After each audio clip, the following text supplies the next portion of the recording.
Hello, welcome back. This is Golf is Ruining My Life. Tom Green's already got his eyes closed. Can I just hit that very early on?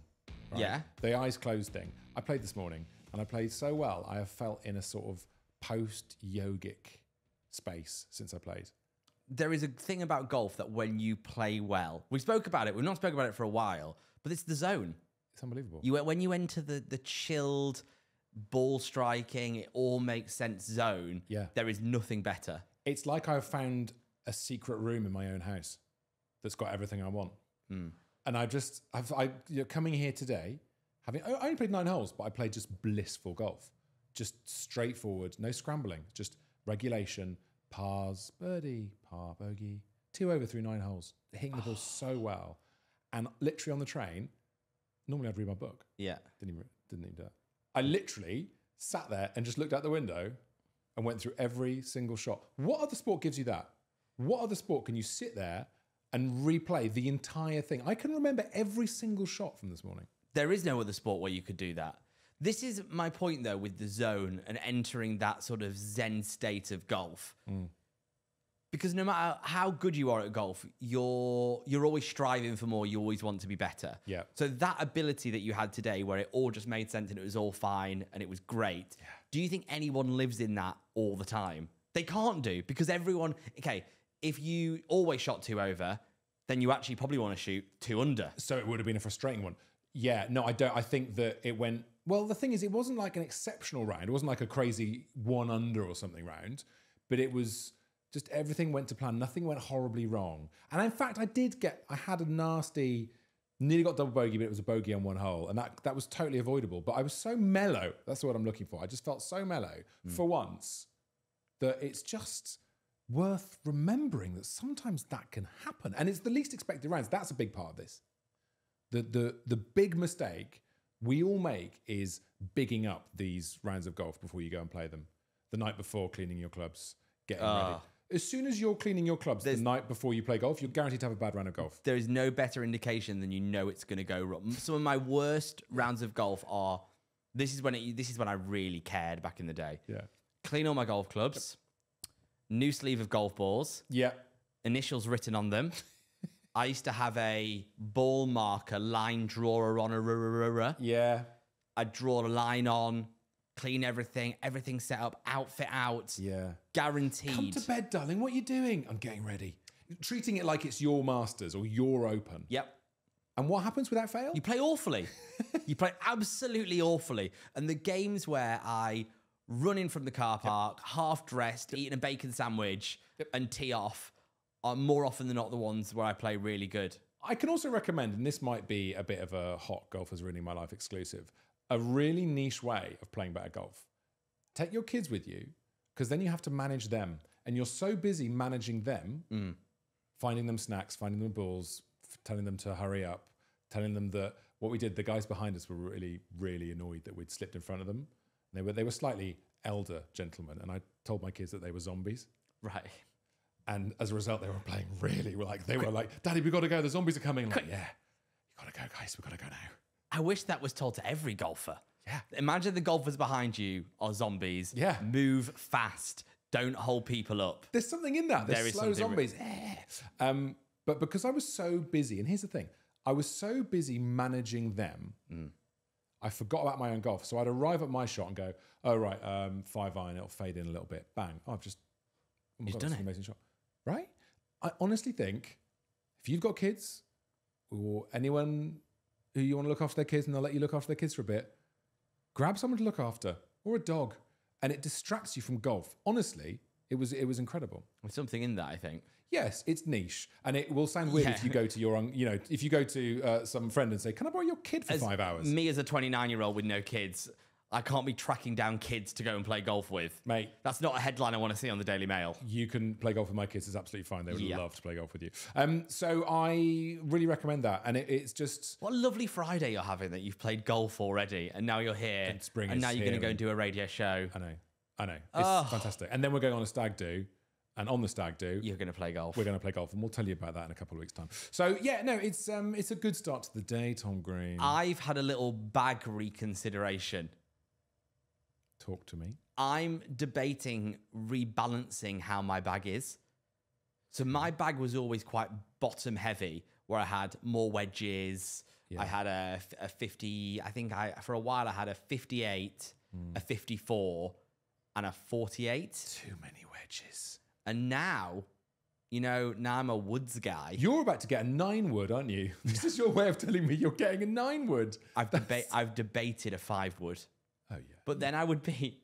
Don't you think that's a really old man bag look, where it's driver, 7 wood, 5 wood, 3 wood? That's too many head covers. I think we need to get over this snobbery about woods in the bag. I can remember seeing old ladies at my club in the 90s who had 9 woods in the bag and going, well, actually, it made golf easier and they had a really great time playing, right? And still, that will hold people back. I think it was Phil Mickelson was one of the first people to use a lot of woods in his bag. That might be wrong, but I'm sure there was a pro who did it sort of around the turn of the century. That makes me sound ancient. In the early noughties. And people were snooty about it, but it helped you play better golf. So whatever, I'm thinking about who cares? I'm really thinking about it because I'm striking my woods at the moment unbelievably. Striking my woods in a way that I've never struck golf clubs before. And I don't know how, because the 3 wood, me and the 3 wood didn't get on for years and years and years. What would happen? Because it slides off the face. Oh, it would be big left, big right, top. I just couldn't hit them. Off a tee or off the deck? Off the deck. So it'd be a second shot on a par 5. Yeah. 3 wood. I just couldn't hit it. It would just hit these massive boomerang shots, and I would never play it because it was guaranteed OB. Yeah. And that's when I got into my little 4-iron back of the stance, which was my signature thing for so long. Yeah. Right at the back of that. And recently... By the way, listener, he does make that noise when he hits that shot. Back of the stance. I hit a really good one of those last week, actually. Can I just a recovery shot. It was really good. Can I ask a very quick question before we come back to that recovery shot? Yeah. What is your... I've just made a golf shot noise. What is your golf ASMR? Because I heard mine this morning. I heard myself do it. Go on. I hit this great shot and I just came around my shoulders. And just as I came around, I just went, gah. Yeah. Oh. Do you know what I mean? Yeah. And I did not plan to make that noise. I have been known to drop an F-bomb straight after a good shot. Just like, yeah, come on, that's baby, come on. Yeah, that's how you do it. Perfect. There's nothing better than that moment. Even when you're playing by yourself. Yes. Just guys nearby going, what is he doing? I think he's shouting at himself in a good way. When I hit my frozen rope 7 wood or 3 wood, whatever it was a few weeks ago, would have been 7 wood because it was 205 yards to the green. That was followed by a, fuck yeah, that's how you do it. I do. That's a great question, right? How do you congratulate yourself on a good shot? What I do, and it's so annoying, and as I hear myself doing it, I think the people I'm playing with must hate me. Yeah. But I will genuinely go, that is such a good golf shot. That's a golf shot. That's a golf shot. That's a golf shot. And then the little club spin. Yeah. That is a golf shot. I always make sure I get everyone's attention up for it as well. Did you see that? That's how you play. That's how you play golf. I know you're on a different hole, and we've never met. It doesn't matter. Can you have a look at that? But that's what I'm thinking. I'm thinking of reweighing my bag from being a bottom heavy bag with more wedges. That do I need a 58 and a 54? I actually don't think I do. When I was playing with Simon Dyson, he told me to bin off the 58 and just play the 54 out of the bunker anyway. And I could do a lot with a 54. So maybe you lose the 58 degree and I put a 5 wood in my bag. So are you at capacity? You're at 14 clubs? Yeah. I think I'm not at capacity. I'm at 13 and I've got the wedges, but I don't play. I don't take them out. I have 1 wedge in my bag. What? I mean, I've got a pitching wedge. Oh, so what, do you have a 54 degree? I have a 50. Is it 50 or 54? 54. I've got a 50 and a 58. Don't take them out. You don't need them. You can do enough with a pitching wedge and a 54. Hold on. It's mad. We have been oversold wedges in the last 10 years or so. It's mad. You do not need all these wedges. It's just a way 80-yard shot, what you're hitting? It's a way of selling you more clubs. The 80-yard shot, I will throttle down. I'll hit a 54, 3/4 54. So a full 54 is like 90 yards, maybe 100, I want to say. And a pitching wedge is like 110, 150. Yeah, I've got too many. I'm way too heavy at the bottom because I've got Don't need all that pitching choice. wedge. Listen to this. I've got pitching wedge, gap wedge, 54, 58. I don't need all that. Are you kidding me? I am staging a wedge intervention, an interwedgeson. Nice. because that's crazy. Do you know what the next thing they're going to do? We're going to be sold 3 or 4 putters. Oh yeah, you need to have a long putter Yeah. and a short putter. I'd buy that as an idea. That sounds good. It's the next thing. You wait, the marketing guys will be doing it now. If you do that, by the way, anyone, I want in on it. You do not need 4 wedges. And I would say, again, at what handicap do you need 4 wedges? And I guess also it depends on what kind of course you play. Very low single figures downwards. If you are playing off 10, 15, 20, you need 2 wedges max. Yeah, and it probably makes sense. I mean, it's a stereotype that higher handicappers play better with woods, because that wasn't true for me for so long. When I played off 18, I couldn't hit my woods at all. Yeah. So I just filled my bag out with more stuff at the bottom because I like to have fun with wedges. Yeah. But yeah, maybe that's true. Maybe your higher handicappers, get rid of all those wedges, put a 5 wood in your bag or a 7 wood, because you're more likely to be able to hit that better. Mate, 100% get a rescue wood in that bag. Get that club. I know the 7 wood does this for you, that hits you 200 yards. And the 5 wood, that'll give you 215, 220. If I'm standing by the green and I am 50, 60, 70 yards out and I've got 4 wedges to choose from, I'm just going to get confused. But I know that with 1 wedge, it's that shot, and then you commit to it, and you're making that part of your game simpler. Have you ever used a wood on the side of the green? For like a bump and ruddy thing? No, I tell you when I did it the other day, I used my rescue wood nearly right by the green. I did a chip shot with my rescue wood and it rolled on beautifully and I loved it. I'm not sure, that felt, because it was a bit further away, I had to go low under a tree, that felt sort of part of the design. To actually be on the side of the green and hit a wood, that would feel like I was drunk. You would have to practice it a lot. Because I don't think I'd know what that was. So stupid if you did that. That coming off the face is going to be like. It's going to be hot and fast and quick. It's going to ping off. You have to swing it so slow because you can't just have a little backswing that's like an inch. You've got to go back a bit. Yeah. And if you're doing that, you just got to go slow. But then you're not going to commit to. I mean, the way to do those shots, right, is you imagine it's your putter. That's how you chip. It's just a putter. It just happens to be your 5 wood. I think with a 7 wood, though, you can definitely try and get that shot in the bag. Yeah, you'd have a bit more height from it. Yeah. I don't know. Is it going to bite, though? Will those bite? I just don't know. I don't think so. I just don't know what scenario I would go. I would rather hit this with a 7 wood than a chippy bumper run 9-iron. A shot that's so easy. And when high handicap golfers learn that shot, it's shot saved. Yeah. Throughout your 18 holes. Oh my God, massively. I think the way the times you need that shot is if you're off is it off a very tight lie, maybe you want to do that? Or conversely, maybe it's if you're off a sort of quite a bushy kind of bit of fringe and the wood comes through that better a bit more. It's got a bit more mallet kind of action on it. I can really see the logic actually of doing it from a super tight lie. Because even a 9-iron, if you're a high handicapper, that's quite scary. Super tight lie, bump and run, scary. Can I ask you a question about a tight lie? Sure. Only on this podcast. Yeah. Things that you could say on this podcast and sex. If I went into work and said, can I ask you a question about a tight lie? I'd have HR on the phone within seconds. Again. I feel like I'm not so good on tight lies because I don't want to make a divot and damage the course. Is that mad? That's totally mad. Okay. That is totally insane. But I do feel that sometimes when I've got those shots and I know that the wedge is going to fly into the course and it's all looking, especially when it's very nicely laid out, it's quite fringy and it's looking really green, and I feel like sometimes I will thin a shot, I will scull a shot because I'm scared about damaging the course. Here's a question for you. Par 3, practice swing, you take a divot. Oh. How do you feel about that? Because I do it all the time. It's not okay, is it? Divots on practice swings, people, need to be taken to some sort of re-education center, right? And just taught, when you're doing your practice swing, right? Yeah. Just have the club above the ground. You're taking an unnecessary, I'm speaking on behalf of greenkeepers here. But also fellow golfers, because it makes me wince. My foursomes partner, who I love dearly, takes a big divot every time with his 3 wood when he does a practice swing. He does a practice swing on tee. Right. And frequently I'll look at the people we're playing against and they'll go, oh.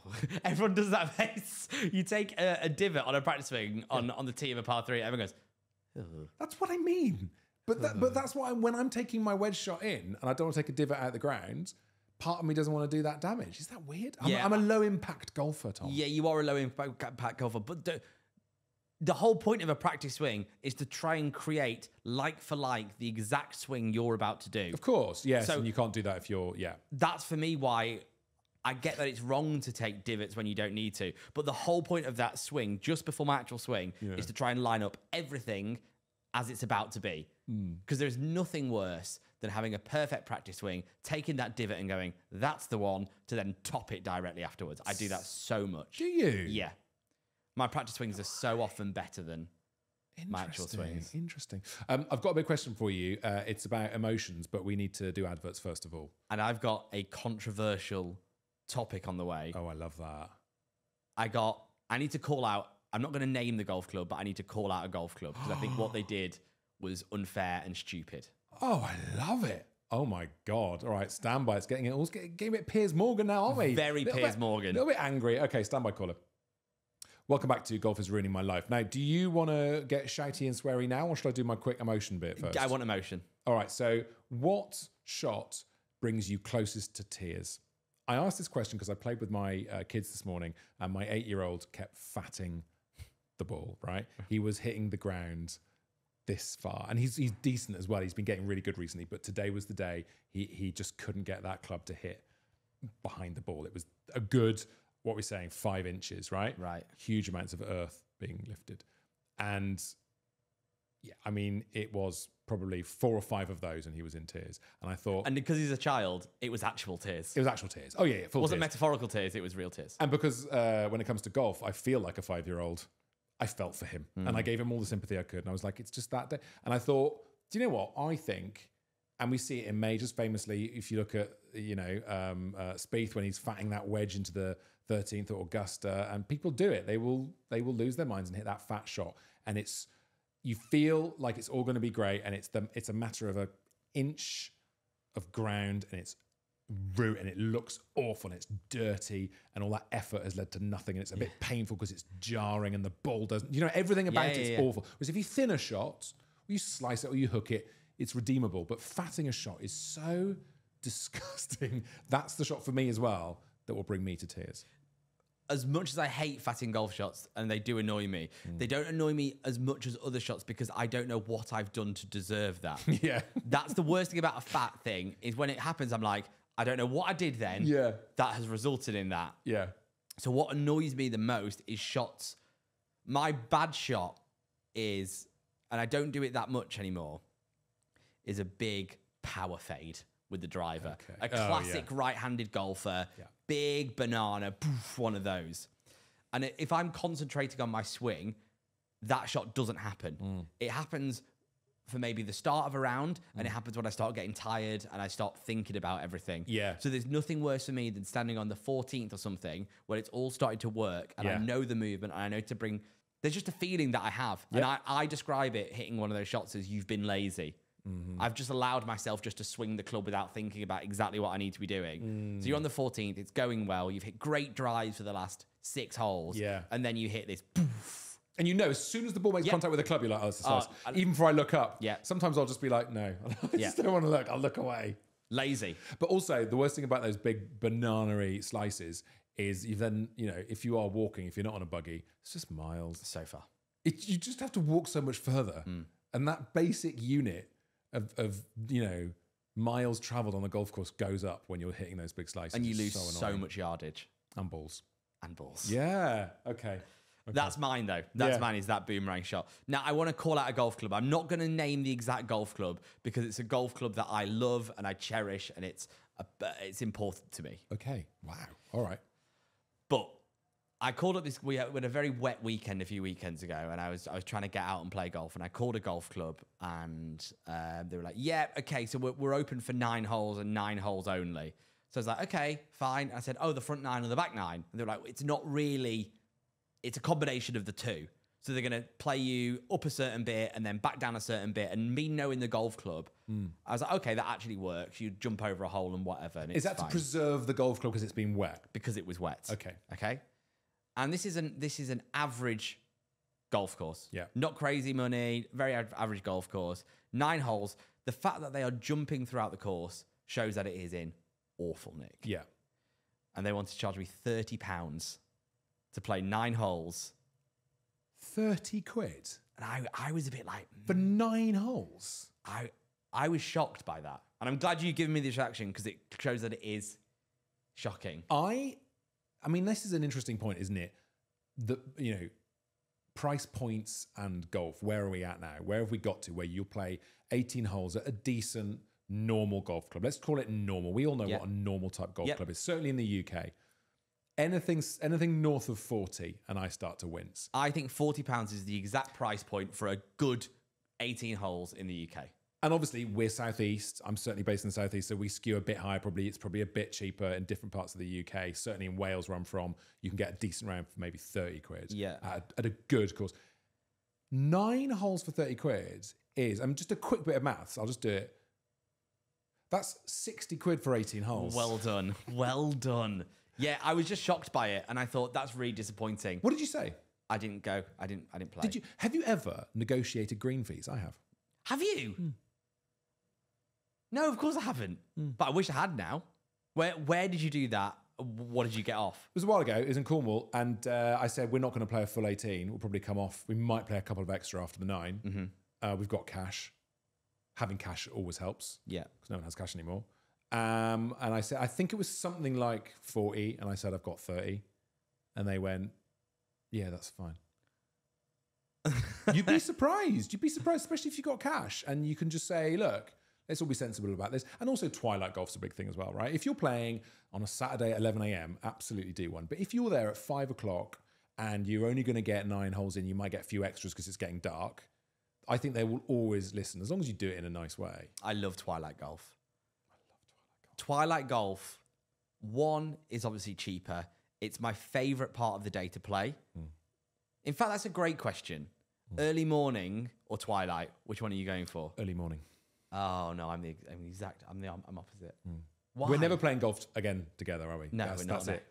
One of my formative golf memories was playing at Trevose Golf Club down in Cornwall on as the sun came up. We teed off in darkness, and literally the sun rose as we walked down the first fairway, and it was just mesmerizingly beautiful. And I love the thought of getting a round of golf done by, let's say you're teeing off at 6 in the summer and you're in by 10. That means you can have the rest of the day. If you're on holiday, you can see your family. If you are working, you can get stuff done. You don't have that guilt. And if I'm playing in the evening, if I'm playing twilight, everything else before will sort of take a back burner, and I'll be thinking I've got golf this evening. I got golf. I don't really need to do that, and I'm not going to do that exercise or whatever, So I like to get out, get it done, and I just find it's just VIP golf, ready and waiting. If you get out early when there's no one else out there, it's delicious. I just hate playing golf in the morning though, and knowing that if you're one of the first tee times out there, everything is tinged with that tiredness. Everything is a bit, I'm tired, I need a coffee, you're not quite moving properly. Yes. And maybe I like twilight golf so much because I romanticize it about the golf I played as a junior at Preston Golf Club after school in summer. There was nothing better than a warm summer's day in summer as the sun sets and the shadows get longer. And it's hot, and you're in the UK, and it's Wednesday afternoon. No one is out there. Yeah, you're the only one, and you're paired with. I got paired with so many older golfers when I was 14, 15. Yeah, I get paired with 60, 70-year-old blokes or whatever. Brilliant. And we would just spend 4 hours chatting. Yeah, in the evening in summer. That's my ideal type of golf. I do think golf. We don't mix enough in golf. I think that can be a problem. It can become very, you just with men who happen to be the same age as you, or the same class as you, or the same race as you. I think there's not enough mixing because when it happens, golf is such a great socializing sport. And exactly as you said, I remember playing around with a couple of older ladies at the club who I would never have chatted to, and they were gorgeous, such a nice round and such a good chat. It was really, really good. And golf offers that. And I know they do a lot of mixed foursomes at courses, which is really, that's a good way of doing it. But if there was another way of kind of going like it's all in and it's a random mix and we'll just try and get some different four balls together, golf should do as much of that as possible. Yeah, because there's very few other sports. There's very few other things where you would get thrown together with random people and 4 hours later you are like best mates. That's what I love about golf. Orgy. Ah, yes. Yeah, that's it, really. That's it. Yeah. It's the two pillars of the middle class world, isn't it? Golf and orgies. But do you know what I mean? Like, Yeah, it's true. I've had so many rounds of golf with people that I've only played one round of golf with, and I would happily call them now and be like, my round at Wentworth, for example, only knew one of the blokes, the other two blokes I didn't know. I would call either of them now and be like, Jim, we played Wentworth, it's Tom. Blah, blah, blah, blah, blah, whatever I needed or whatever they wanted or whatever the reason for the call was. And I think that's the beauty of golf, is it's that bonding that you get over those 4 hours that you wouldn't get if you did five-a-side, or you wouldn't get if you went to watch a football game. You're forced to chat. I bloody love golf. But you do, I mean, it's ruining our life, but we do Obviously. love it. But you do chat in a different sort of way, don't you, when you are, I mean, it's because I guess they say that anyone who's been through a traumatic experience together is bonded. Yeah, trauma bonding. Trauma bonding. And I think that the reason we get on with people when we're playing golf with random strangers is that we've trauma bonded over the awfulness which we're doing. Yeah, there's probably a lot of truth in that. I think so. We've suffered together. We suffered together. That is what golf is, managed suffering. And talking about suffering, Yeah. I had one big realization about golf recently, and I think this is the thing that I'm struggling with most with golf right now. Oh, golf struggles. What a way to end the episode. Come on, here we go. The thing that I'm struggling with most with golf is I struggle that it's not fair. I struggle that the effort put in is not often reciprocated on the other side and given back to you. Do you mean by the golfing gods? By the golfing gods. Fate, by the random things. Prime example of this is my running. Yes. You know I love my running now. Yes. I have got, in the year and a half that I've ran, I have got so much better. So much better. Marked better. Like I can go on my phone and I can see myself getting better, and every single time I get better, and it's rare that I go out. I would never come back from a run angry. That's what I struggle with golf at the moment, is I'm almost worried to try and want it again, because what happens if I put all my time and all my effort in and I don't really get any better? That is the deal with the devil that we strike when we play this sport. There's very few sports where you're entering a tangled web of options and choices, some of which it's snakes and ladders golf, isn't it? Yeah. Like it's just you're going to roll the dice every time you play, and you're going to go backwards and forwards, and you don't know which ones, And sometimes thoughts and lessons and experiences, you'll make a big learning. I'm sort of now demarcating summers based on the breakthroughs that I had, the thought breakthroughs that I had. That summer was about my hips. The humping the goat summer. The humping the goat, right? Yeah. And everything else, scores might have been slipping, but I had that. So those breakthroughs are the things that I feel have made me get better. I'm playing the best golf of my life because every, month, 2 months, those little steps happen. Scores are going up and down irrelevantly. Just forget about scores, forget about numbers. Those breakthroughs will come, but you just have to sort of trust the process, and it's excruciating. I mean, I've had 2-3 month periods. We have messages a lot as well. We had a great email the other day from someone saying they're just really miserable with this. They're really bleaked out by it because it's just they're crap. They can't get better, and they were good, and and all you can ever say is yeah, and I'll be there soon. Yeah, get it. Yeah. And there's that great cliche, isn't there? Playing good golf when you're doing it is the easiest thing in the world. You cannot understand bad golf when you're playing good golf. You can't understand it. And it'll come back again. Yeah. You do have to just, but you know what? This comes back to something which I think is so important. You have to love playing it. You have to just really love being out there, seeing your mates, being out on a beautiful day, having some great kit, hitting a couple of great shots. You have to have a base unit of that. If that isn't there, if you're not enjoying that, then you have to stop playing the sport. Yeah, and that for me is what will always be there, is I love the sport so much and I love playing golf. I just struggle at the moment going out and playing and knowing that I could be so much better. Can I tell you something? If we look at what you were saying 3-4 weeks ago, when you were doing the whole, it's such a good place for my game because I'm just like, I've got it at arm's length. Yes. And I said, yeah, but you're going to hit a good round and know that you're good. And actually that will bring you back. This is exactly what it is. This is the next stage of that. Yeah. You're playing well. You've hit a couple of good shots. You've had a couple of good rounds. The frozen rope. The frozen rope happens, right? So you've been given the shot of pure endorphins and adrenaline of hitting those shots. And now you're like, I want more of that. And it's so true because what I've now got in my game I've never had before. I've never had distance. Yeah. And now being able to hit a 5 wood and a 3 wood and a 7 wood Yeah. on into par 5s, they're like there. I've got it. The numbers, your scores are going to Them change. blah, blah, blah, blah, blah, blah, blah. How have you got distance? You've got distance because you've slowed your swing. Yes. down. Yes. It's Yes. amazing. We're at time. We're at time. How? There's so much more to be said. I mean, we could have played, what, half an hour? That's about 2 holes of golf. Yes. And that's When it. I played sim golf, I played sim golf the other week. Yeah. It was longer than actually playing a round of golf How come? because there was 4 of us and half of us were crap. That it took longer to play Yeah. sim golf. It took 2 hours 5 to do 9 holes. Yeah, but it's great because you're so much more tolerant of people who are really bad. Oh, yeah. You don't have to watch them go and look for their ball for half an hour. Yes, which is a disaster. That's amazing. All right, listen, thank you so much for listening. That's another episode of Golf is Ruining My Life done and dusted.